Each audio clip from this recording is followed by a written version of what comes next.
tu na here in hey notice India general headquarters media room kan ma hai ka pula here in India marchak UPC cầu khẩn din gra bultum tu te kan ho tu poi mo tak tak te no mani so dan bing te po kan soi nga tho mai ka pula bi hi reverend Kedar sai lawa ani poi general missions director di in lo ni to in general superintendent in pension thak boka eron bola poi mo tak mai chela kun rei tan mai ino pai poi to tu dia tin na thanga hian reverend ke satin vela ani hi India marchaka chuan cầu khẩn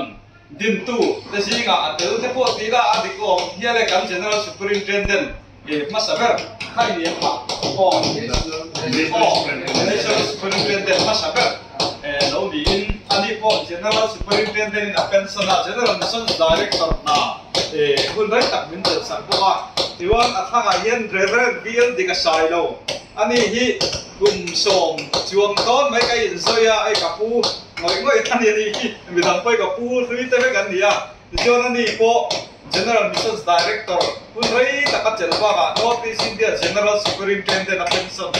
ani ya chuan athanga kuarin reverend bill pluanga putluanga ani po kan general mission secretary hun rai tak chela tun din muna po general mission secretary la chelai ni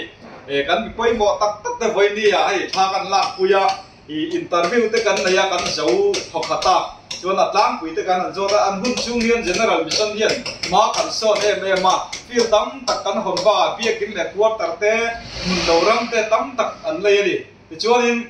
chan chin ngai nom tak tak an naya voi ni ro chuan kan income tam man don lawa ya tang pui kan soi zak zak kan ya India ma saka kan mero pui kan lum lu te kan ram khat te po ti la ni ome chung ta chu voi ni ya hun phadik mai min han pe kan hai pu thaya alo mong he a chu ma poi lo tu ka soi ni an lo me a soi lo ko lo hey ke di all tu pension to mission director general mission director te general mission department thok tu ron dio duwa te